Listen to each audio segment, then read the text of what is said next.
done with our prelims and calculated our scores, and it is definitely advisable that once you have attained 80 plus marks, you must get on to your main preparation. The first thing that all of you must do is revise your class notes. At this juncture, I want to add that we get deviated towards the shortcuts that are being attractive, that this many hours devoted and this many questions done, you can attain this much of the marks. This deviation is fatal. I'll very strongly advise what you have done devoting more than a year's time, please revise that, because that is going to help you more than deviation from one source to the other. Direction class notes are the best notes that you can refer. So consolidate on them. Second thing that I want to say is that the test series of mine is very different from any other test series because it comes up with the model answers. It's not just about question or a frame. It's a complete length answer, and it has done wonders to the students in attaining good scores in geography. So please come to that. I do understand that there is a genuine hesitant that many of you develop कि ma'am के पास class किया था या पिछले साल हमारा qualify नहीं हुआ, तो I feel reluctant to get back to us. Why? I have already always told you that I am there to help you till the time you attain this dream job. Don't feel hesitant. Come to me and take relevance of your sources, whether it is the map book, which is the best map book available in the market, whether it is the class notes that you have on your own, or it is the model answers. That is going to give you the best benefit. I don't claim any shortcuts because I don't believe in them. And all of you are very well prepared with that. Don't get on to the attractiveness of this hours and this questions is going to help you out. अब जरा अपने notes को देखते हैं. This is the bulky set of 4 to 5 books which covers complete syllabus, and when I say complete syllabus, it actually covers each and every topic. अब ये जो हमने आपके सामने ओपन किया है, this is human geography paper 1. So by default when you begin with human geography paper 1, एक आपके लिए सबसे बेसिक अंडरस्टैंडिंग क्या है, अपने आप को रीवैम्प करो, मत भागो फ्रॉम पिलर टू पोस्ट, क्योंकि यही नोट्स हैं जो आपको रीवैम्प्ड वर्जन में, रिटन वर्जन में, टाइप्ड वर्जन में मार्केट में मिल रहे हैं और कोई वर्जन नहीं है. And I can prove that point and I have proven it multiple times. सबसे पहली चीज जो ज्योग्राफिकल पर्सपेक्टिव के लिए चाहिए वो है what are the themes of human geography. तो हमारा notes of human geography begins there. Human geography का जो थीम है वो है location, it is space, it is place, it is man environment relation, and it is of course the orientation that goes up with how do you describe a region. तो आप एक general perspective लेकर चलते हैं what is geography and you begin with that. That is elementary thing. अब बात करें कि हमारे क्लास नोट्स में कंटेंट की कवरेज कैसे है.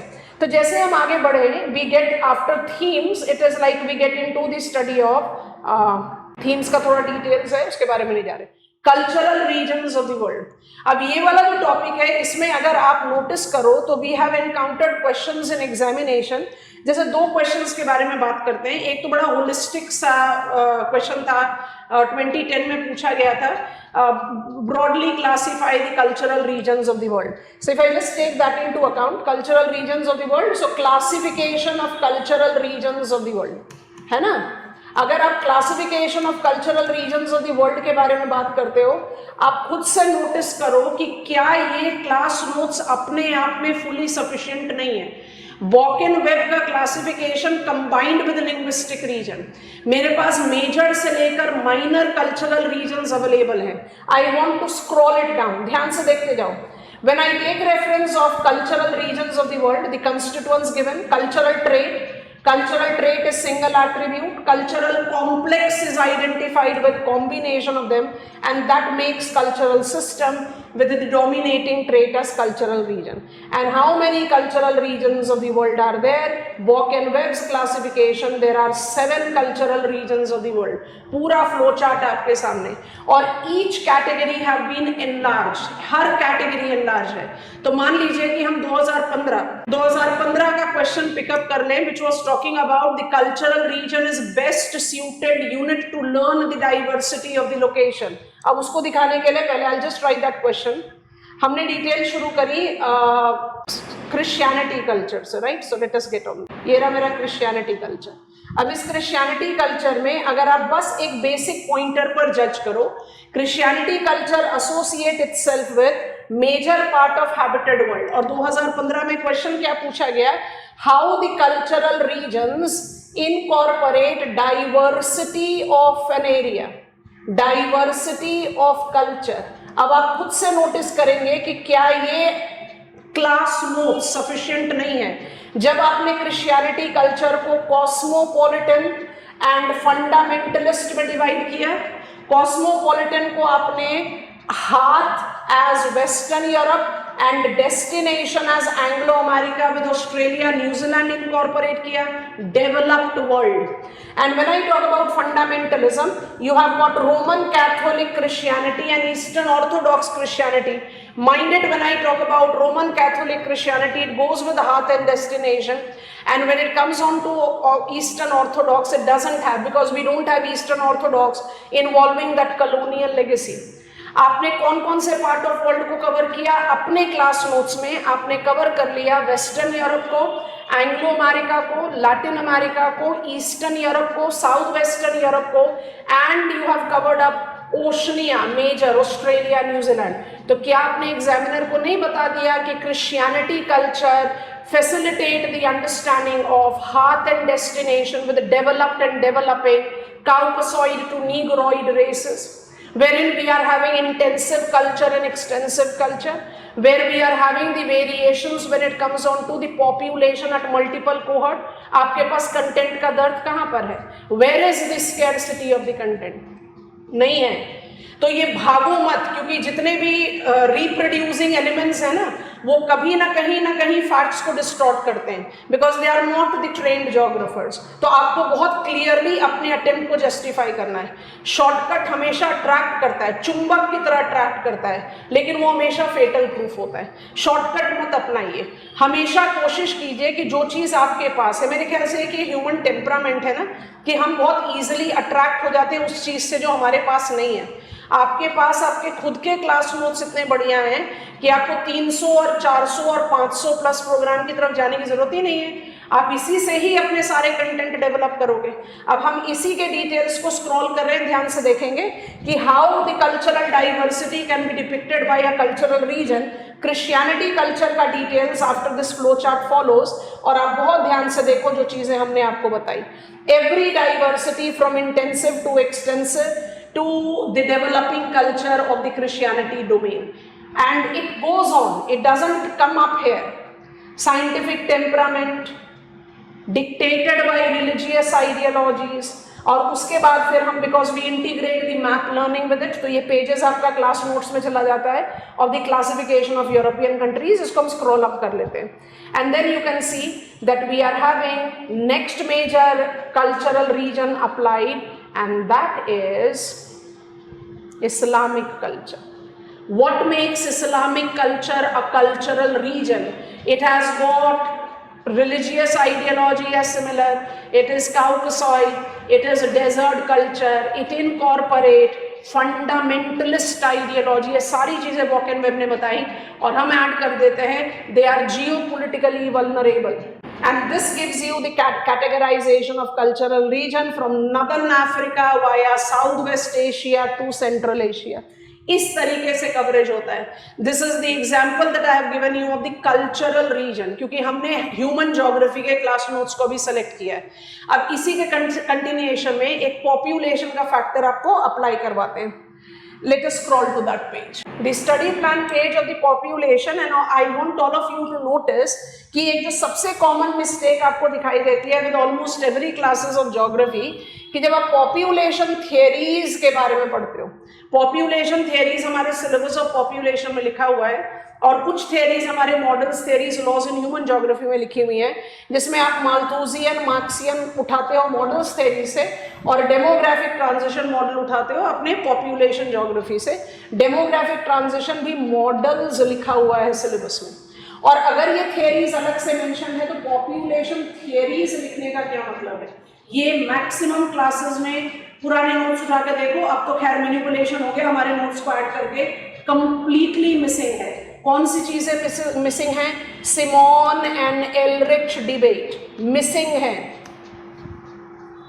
क्योंकि जब आपसे क्वेश्चन पूछ लिया जाएगा ग्रोथ ऑफ पॉपुलेशन या पॉपुलेशन थियरीज जज, question has been asked in examination, discuss the theories of socio-economic relevance in population। आपके दिमाग में कौन कौन सी थियरीज चलती हैं जो सिलेबस में लिखी हुई है कि भाई demographic transition model of original work of Thomson and Otis Keene modified by Peter Haggett and the eventual theories that we learn as per mention in our syllabus, Malthusian और Marxian concept, ये सब तो socio economic factor इनके बारे में लिखो। पर यहाँ तो स्टडी कंप्लीट ही नहीं होती। क्यों नहीं होती जरा ध्यान से नोटिस करना। I just scroll it up, आप नोटिस कर ही रहे हो सारी थियरीज कवर्ड है यहाँ पर, पर जो हम आपको पॉइंट प्रूफ कराना चाह रहे हैं उसके लिए हम जरा आपको एक डिफरेंट पेज पर ले जाना चाहते हैं और जरा नोटिस करेंगे और बहुत ध्यान से नोटिस करेंगे। ये जे कर्व आपको हर आंसर में मिलता है। ये जे कर्व को जब आप डिमार्केट करते हैं, it is basically correlated with not just Malthusian geometric rate, it is also Ehrlich population boom. और एलरिच का पॉपुलेशन बूम को इसलिए कई स्कॉलर्स कहते हैं कि भाई repetition work of Robert Thomas Malthus है। तो जब आपके सिलेबस में पॉपुलेशन थियरीज लिखा हुआ है, क्वेश्चन पेपर में पूछता है जज the validity of the population theory in the present perspective, so why my answer will restrict at Malthus, why my answer will restrict at Karl Marx, my answer must include Ehrlich and Simon debate। अब हम उसको कैसे demarcate करते हैं? J curve is Malthusian and Ehrlich, and here we take up the constituents of cornucopians versus Malthusian. Cornucopians versus Malthusian, doomsters, boomsters. You have to take these terminology to your understanding, because if the term has not been asked in examination doesn't give that a guarantee that it will not be asked। So आपको समझना ये है कि जो authentic source of information है, जो आपके पास already है, आपने ये सारी चीजें अपने आप अपने क्लास नोट्स में लिखी हैं, तो क्यों भाग रहे हो सोर्सेस के लिए? सोर्सेस की कहीं कोई स्कैरसिटी नहीं है। इसको थोड़ा सा और स्क्रॉल अप करते ना, ध्यान से देखो। अभी तो हम पेज नंबर 26 पर ही पहुंचे हैं। अब इसके बाद अगर हम थोड़ा सा स्क्रॉल अप करें and get on to the Paul Ehrlich, ये आ गया overshoot of Paul Ehrlich in population bomb, it is giving us the same as Malthusian catastrophe। इसका कंपैरिजन आ गया। एग्जामिनर को आपने क्या दे दिया? एग्जामिनर को आपने दे दिया population theory of Malthus and it's modified version, और उसी मॉडिफाइड वर्जन का वेरिएशन आ जाता है आईपैट इक्वेशन। अब तो लगभग हर क्लासेस में इसके बारे में बात होने लगी, पहले कोई नहीं करता था। आगे बढ़ते हैं। जे कर्व को आप हमेशा एसोसिएट करते हैं right here, S curve, and S curve is Simon's ideology that every population growth is facilitated by technological innovation, thus that population once is assimilated, the population growth would have continued, J curve would have become inverted U as the overshoot or catastrophe। overshoot term है एलरिच के साथ और catastrophe term है Malthus के साथ। उनके बाद अगर हम उनकी आइडियोलॉजी को समझें कि geometric rate will be the growth of uncontrolled population in arithmetic means of subsistence, अगर हम उस लॉजिक को लेकर बात करेंगे तो हमें बहुत क्लियरली समझना पड़ेगा कि पॉपुलेशन का ग्रोथ प्रोजेक्टेड नहीं होता। पॉपुलेशन तो अब डिक्लाइन करना शुरू हो जाता। क्यों नहीं डिक्लाइन कर रहा? क्योंकि there is S curve with agricultural, medical and CIP revolution. इसलिए आप माल्थूसियन व्यू पॉइंट को डूमस्टर्स बोलते हैं और सिमोन व्यू पॉइंट को नियो माल्थूसियन अप्रोच बोलते हैं। कहां है आपके पास कंटेंट की कमी? नहीं है। और ये आपको एक पॉइंटर दिखा है पॉपुलेशन का। अभी तक आप पॉपुलेशन थियरीज के बारे में पढ़ रहे हो, और थोड़ा सा स्क्रॉल डाउन करेंगे तो जब आप पॉपुलेशन थियरीज के बारे में पढ़ना शुरू करते हो तो can you notice that you are not just learning the theories, you are learning its validity. कैसे? ये रहा, ये है United Nations fund for population activity UNFPA का डेमोग्राफिक वेरिएबल्स। ये सारे वेरिएबल्स आपको पढ़ने हैं और ये वेरिएबल्स हम इस तरह से अरेंज करते हैं जिससे जो ओवरलैपिंग है, इंटर रिलेशन है, वो क्लैरिटी से आए, क्योंकि फर्टिलिटी भी एक पॉपुलेशन कैरेक्टरिस्टिक्स है, मोर्टैलिटी भी है और माइग्रेशन भी है, and they all are interrelated to size of the population, distribution of population and population composition. जब आपने इन डेमोग्राफिक वेरिएबल्स की डिटेल्स पढ़ ली तो आपके पास पॉपुलेशन का कौन सा पैरामीटर है जो इनकम्प्लीट रहेगा। पेजेस स्क्रॉल करेंगे तो आप आराम से देखोगे सारे पॉइंटर्स इसमें कवर। तो क्यों भागते हो, आपको क्यों चाहिए कोई नया सोर्स जो आपको ज्यादा फ्लैशी या अट्रैक्टिव लगता है? कहीं भी कोई भी स्कैर्सिटी ऑफ मटेरियल आपके पास नहीं है। तो ये तो एडवाइस हुआ उन बच्चों के लिए जिन्होंने मेरे पास क्लासेस की हुई है। अब ये एडवाइस उन बच्चों के लिए भी, क्योंकि they have also been benefiting, क्योंकि कोर्स का कंप्लीशन जैसा हमारे पास होता है वैसा कहीं और नहीं होता। कोर्स का कंप्लीशन का इंटीग्रेशन जैसा हम करते हैं वो कोई और नहीं करता। And I am very proudly saying that with all my humbleness, because what I commit, I complete that. This is what is I'm known for. तो जब आप कहीं से भी आपने क्लासेस की हुई है और you are facing the dearth of the content, simply go and acquire these notes. और इन नोट्स को आप अपने कंटेंट को साइड में कर दो। और मेरे बच्चों जिन्होंने दूसरे नोट्स खरीद लिए हैं कि ये नोट्स मुझे हेल्प करेगा, ये करेगा, उसको उठा के डस्टबिन में डाल दो, बिल्कुल डाल दो। थोड़ी देर के लिए दुख होगा कि मेरे कुछ बक्स ऑफ मनी वेस्ट हुआ, लेकिन कम से कम आपका फ्यूचर बच जाएगा। क्योंकि आपको समझना है कि ये वो टाइम है जब, जिसको कहते हैं ना, पिछले डिस्कशन में भी हमने कहा, बरसाती मेंढक, these are the rain frogs that start cropping out, है ना, जब it is the time to catch up their potential customers. I am here to give you the outline, the support to succeed. हमारा orientation of working बिल्कुल भी नहीं है towards that commercialization as the things are working. So I am warning you, I am advising you, I am helping you out with your decision. Attract होना बहुत genuine है, we all are humans. हमें ऐसा लगता है कि चलो ये शॉर्टकट पकड़ लें तो इससे शायद हम अपना ड्रीम जॉब अटेन कर लेंगे, but I don't think that works in long run. तो आपके पास सफिशिएंट इंफॉर्मेशन है, आप उसी को ही प्लीज यूटिलाइज करो, मत भागो फ्रॉम पिलर्स टू पोल। हमारे इस मंत्रा को हमेशा याद रखना, less is more and there is nothing good and better than direction IAS notes. और आप इसको खुद से जस्टिफाई कर सकते हो, you all are that much informed individual. अच्छा, ह्यूमन ज्योग्राफी के बारे में जब बात करते हैं तो एक पॉइंटर्स, ये तो आपका डेमोग्राफिक वेरिएबल्स के बारे में हो गया, तो we continue with that, I don't want to talk about it much. ये अब आपका डेमोग्राफिक वेरिएबल्स का सारा डिटेल्स आना शुरू हो गया। Distribution of population, density distribution, acumen, non acumen and sporadic acumen location. आपके पास ऐसी इंफॉर्मेशन है कि आप इसको इजीली मोल्ड कर सकते हो towards answer. So why to rush for new notes, I don't understand that. चलो, पॉपुलेशन को छोड़कर थोड़ा सा आगे बढ़ते हैं। ये सारा आपका एज सेक्स कॉम्पोजिशन आ गया, गेरियाट्रिक्स भी आ गया, and this is what is the conclusion. आपको बताया ना थोड़ी देर पहले that you have socio economic theories of population growth. Malthusian गया एलरिच के साथ, नियो माल्थुसियन जाएगा सिमोन के साथ, मार्क्सियन डेमोग्राफिक ट्रांजिशन मॉडल, सब लिखो, किसी को भी मत छोड़ो, क्योंकि अगर आपने एलरिच सिमोन को छोड़ दिया तो आपका आंसर इनकम्प्लीट है। अब एग्जामिनर अगर पूछता है, जैसे 2015 में पूछा गया कि Marxian demographic ideas are more humanitarian, तो फिर सिर्फ मार्क्सियन पूछ रहा है, तब तो आपको और कोई नहीं लिखना।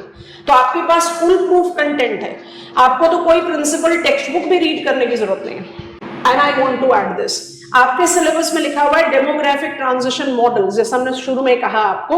तो हम क्या करते हैं, डेमोग्राफिक ट्रांजिशन मॉडल थॉमसन नोटिस्टीन पढ़ते हैं और पीटर हैगेट का 1971 का मॉडिफिकेशन, जहां पर प्रिडिक्टिव को हम दो और stages as the late expanding and stationary population में जस्टिफाई कर देते हैं, declining population. Omran's epidemiological transition, mortality transition, आप इसके बारे में आसानी से किसी भी क्लास नोट्स में या क्लास के पढ़ाए जाने पर नहीं देखेंगे। तो क्यों भागो भाई किताबों की तरफ, आपका तो क्लास नोट से फुल प्रूफ है। ये आपको हमने पॉपुलेशन का जिस्ट दिया। एक और फैक्टर जस्टिफाई करना चाहते हैं, ह्यूमन ज्योग्राफी की स्टडी इकोनॉमिक ज्योग्राफी के बिना तो कभी कंप्लीट होगी नहीं। और जरा सा ये बस एक बेसिक एलिमेंट्री फ्लो चार्ट को देखो। Economic geography of paper 1 gives us agricultural types, agricultural region, इसके अलावा और कुछ मेंशन नहीं है एग्रीकल्चर का। और हम विटेल्सीज क्लासिफिकेशन पढ़ते हैं बाय डिफॉल्ट। हमने कैसे शुरू किया, agriculture as reproductive industry which is comprised of crop cultivation, animal rearing, aquaculture, silvipasture culture, which is influenced by natural factors and anthropogenic factors. आपने अपने आप को एग्रीकल्चरल की शुरुआत ही ऐसे करके बताई that it is not involving one constituent or it is not involving one influence, it involves dynamics. And that is the reason diversified, complicated and dynamic factor makes agricultural types and region difficult for us to classify. और जैसे ये classification को आप apply करते हो, आप क्या लेते हो, ध्यान से देखो, एंडरसन का ecological, near ecological and non ecological types of agriculture with Whittlesey's 13 types of agriculture. यहां से शुरुआत होती है कि आप डेवलपिंग एग्रीकल्चर को नियर इकोलॉजिकल, नॉन इकोलॉजिकल या इकोलॉजिकल कैटेगरीज में डिवाइड करते हो या नहीं करते हो। And that is where we learn all the types of agricultural characteristics on the map of world and agricultural region. Regions का भी हम डायग्राम बनवाते हैं, वो आप देखो। जैसे ही हम ये कैटेगराइजेशन पिकअप करना शुरू करते हैं, specially with the developing type that is done, we create the agricultural region. और इसका सपोर्ट किससे ले लेते हैं, इसका सपोर्ट ले लेते हैं कोपन्स क्लासिफिकेशंस। तो आप एग्जामिनर का क्वेश्चन पेपर में क्वेश्चन देख लो, चाहे आपसे with paddy without paddy question पूछा गया या आपसे पूछा गया agricultural regions of the world, you have readymade answer with you. आपने इसको किसके साथ एसोसिएट कर दिया, क्लाइमेटिक रीजन, तो क्या आपको नाम याद रखने पड़ेंगे लोकेशंस के जहां पर ये एग्रीकल्चरल टाइप प्रैक्टिस किया जाता है? नहीं। इसलिए बच्चों बार बार समझा रहे हैं, इस चीज को अपने दिमाग में डाल लो। There is no scarcity of resource when you have direction IAS class notes. अभी तो हमने आपको सिर्फ कुछ पेजेस स्क्रॉल करके बताए हैं विद ह्यूमन ज्योग्राफी, जिसमें पॉपुलेशन और इकोनॉमिक ज्योग्राफी में agriculture. You can keep on getting on every topic covered in the class notes, so there is no scarcity at all. Integration पर फोकस करो, answer writing पर focus करो, because that is only going to give you benefit. क्योंकि सब कुछ वापस आ जाएगा, ये समय वापस नहीं आएगा। So I will advise you to be rational. आप सब इतने एजुकेटेड इन्फॉर्म्ड इंडिविजुअल्स हैं कि आप सबको बहुत अच्छी तरह से पता है कि आपके लिए क्या अच्छा और क्या बुरा है। बस एक पॉइंट है कि एक ह्यूमन साइकोलॉजी होती है that we get attracted towards something which is more attractive on the face value. Eventually वो क्या निकलता है वो दूसरी बात है।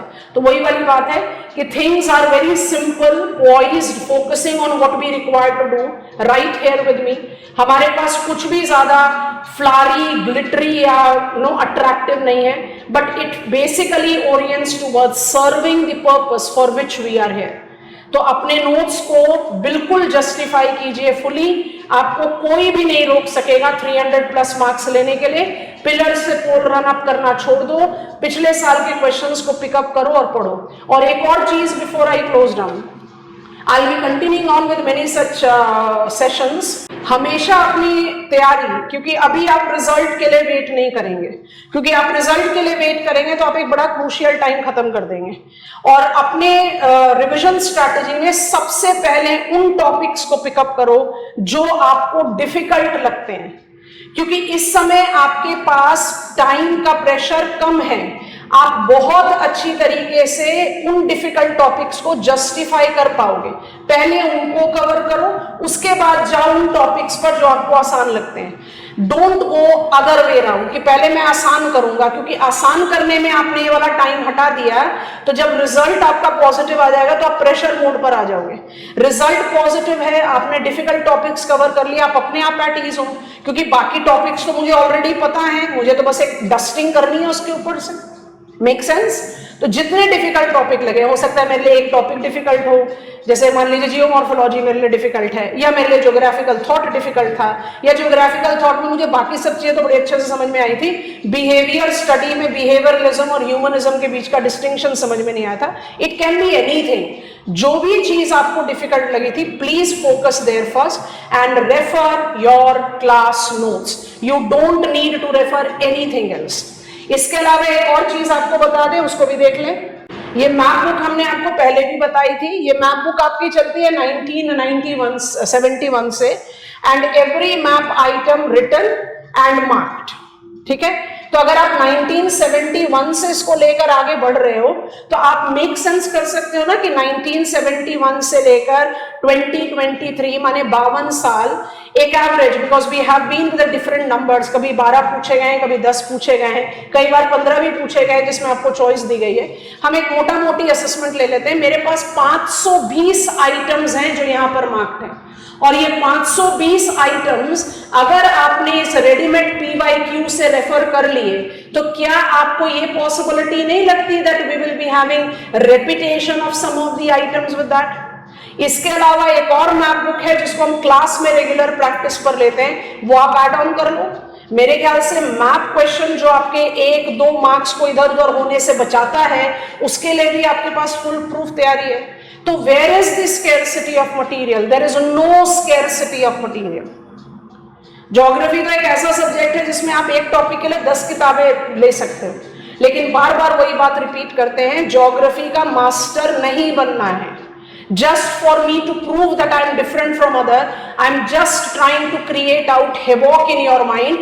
हवा बनाकर छोड़ दिया है कि ये चीज बड़ी खतरनाक है, ये चीज बड़ी खतरनाक है, आ जाओ कर लो। अरे आपने कंटेंट प्रिपेयर कर लिया तो फिर क्या चीज खतरनाक रहेगी, उस पर बिल्ट ओवर करो, मत भागो from one boat to the other. कोई जरूरत नहीं है जंप करने की, बोलने दो जिसको जो बोलना है।